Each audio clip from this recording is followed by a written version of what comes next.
जय Hind. This is Madhav Prasad Tripathi, owner of सैनिक coaching centre. आज का हमारा टॉपिक है कंप्यूटर फंडामेंटल डे 40 में डिफरेंस बिटवीन रैम एंड रोम। नाम आपने सुना होगा, और अगर आप नाम नहीं सुने हैं तो आज इसे अच्छी तरह जान जाएंगे। और दूसरी बात ये बता दें कि अगर आप मेरा YouTube चैनल सब्सक्राइब किए हैं तो आज डे 40 है, तो आप सब कुछ सीख चुके होंगे और बस आसानी से समझेंगे इस टॉपिक को।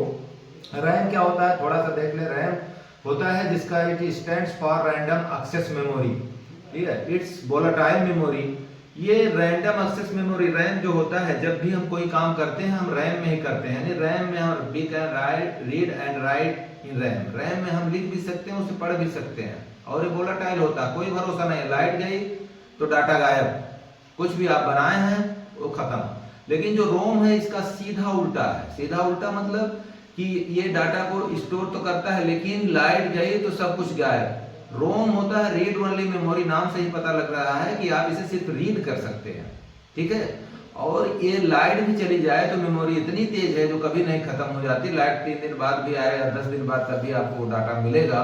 तो ऐसे में आपको कब तक बताता रहूंगा, लेकिन मैं ये बता दूं जो रैम है, ठीक है, ये 2 भागों में बटा है, एस रैम और डी रैम। इसके पार्ट हैं static random access memory, dynamic random access memory. ठीक इसी तरह जो रोम है और रीड ओनली मेमोरी, इसके भी कई पार्ट्स हैं, पी रोम, ईपी रोम, डबल ईपी रोम, जिसे प्रोग्रामेबल रीड ओनली मेमोरी बोलते हैं, इलेक्ट्रिकल रीड ओनली मेमोरी बोलते हैं, और electrical programmable read only memory, और erasable electrical programmable read only memory. 3 या 4 टाइप के हैं। तो आपको मैं ऐसे बोलता रहूं और आप सुनते रहे तो कहां से याद होगा। स्लाइड्स के जरिए आपको अच्छी तरह बताते हैं। चलिए बिना टाइम वेस्ट किए हुए शुरू करते हैं। Day 40 computer fundamental difference between RAM and ROM. आप देख पा रहे हैं ये स्लाइड, या 5 यानी स्लाइड शो के जरिए हम आपको बताएंगे, ठीक है। देखिए सैनिक कोचिंग सेंटर में आपका स्वागत है। Day 40 computer fundamental difference between RAM and ROM, इसे डिटेल में जानेंगे। और डिफरेंस इसके मोस्ट इंपॉर्टेंट है। बहुत से बच्चे, चाहे आप ट्रिपल का भी एग्जाम दे, इस टाइप के क्वेश्चंस जरूर पूछे जाते हैं, क्योंकि रैम और रोम में देखने में सिर्फ ये और वो का डिफरेंस है। तो चलिए डिफरेंस बिटवीन रैम एंड रोम अच्छी तरह सीखते हैं। यहाँ पे मैंने इसके डिफरेंसेस लिखे हैं, आप ध्यान से देखिए। सबसे पहले लिखा है RAM stands for random access memory. Normal में अगर आप कहना चाहें तो आप बोलेंगे कि रैम का फुल फॉर्म होता है रैंडम एक्सेस मेमोरी। दूसरा पॉइंट इसका देखें, पहले इसी को देख लें। RAM is volatile and is erased when the computer is switched off. RAM क्या है? ये वोलेटाइल है। वोलेटाइल मतलब स्थिर नहीं रहता है, अस्थिर है। और इसे हम जब लाइट चली जाती है, स्विच ऑफ हो जाता है, या आप कंप्यूटर ऑफ करते हैं और सेव नहीं करते हैं तो डाटा आपका गायब हो जाता है। बहुत सिंपल है समझना। RAM is used for both read and right, दोनों के लिए यूज किया जाता है। आप इसमें पढ़ भी सकते हैं, लिख भी सकते हैं। 4 पॉइंट पे आए, 4th पॉइंट पे, चौथा जो आपका पॉइंट है, RAM needs electricity to flow the retain information. इसे इलेक्ट्रिसिटी की जरूरत होती है। और ये रिटेन जो वर्ड है इसका मतलब होता है किसी चीज़ को बनाए रखना। और ये इंफॉर्मेशन को तभी बना के रखता है जब तक इसे लाइट मिलती है, ठीक है, जब तक चल रहा है। रोम देखिए इसका ठीक उल्टा है, यानी ठीक अपोजिट है। रोम क्या होता है?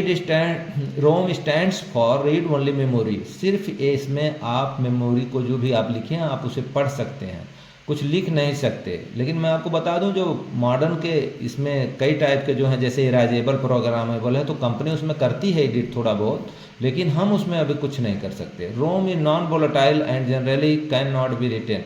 रोम नॉन वोलेटाइल है, ये वोलेटाइल है। रैम अस्थिर है, लेकिन ये स्थिर है। जैसा मैं आपको पहले बताया कि जो है इसका डाटा कभी भी बर्बाद नहीं होता, जो है वो रहेगा।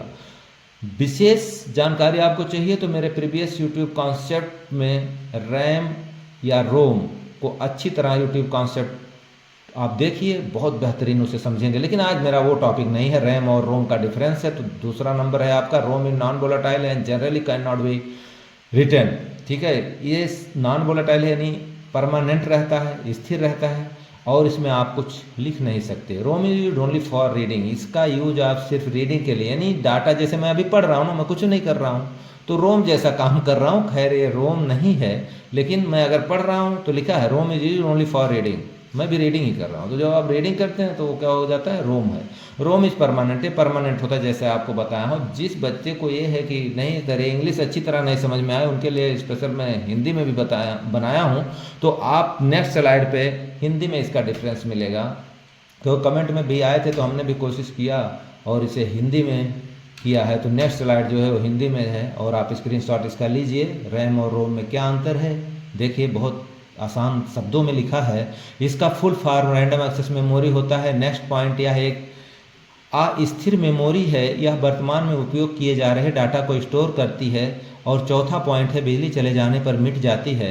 रोम, इसका full form read only memory होता है। यह एक अस्थायी मेमोरी है, कंप्यूटर को बूट करने के लिए आवश्यक डाटा को स्टोर। ये बूट क्या होता है, जब आप देखते हैं कंप्यूटर जब स्टार्ट करते हैं तो ब्लिंकिंग होता है, एक ब्लैक ब्लैक सी अक्षर आती है शुरू में, उसी को बोलते हैं बूटिंग। या बूटिंग के दौरान आप उस पर या फेट से कुछ भी करते हैं तो ये इसका मतलब ये हुआ कि कंप्यूटर को बूट करने के लिए आवश्यक डाटा को स्टोर करती है।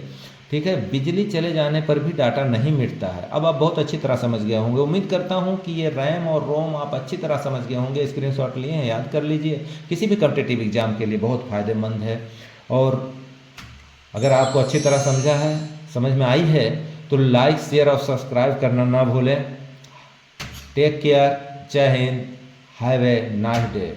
Please like and subscribe this channel. Thanks for watching this YouTube concept. Jai Hind.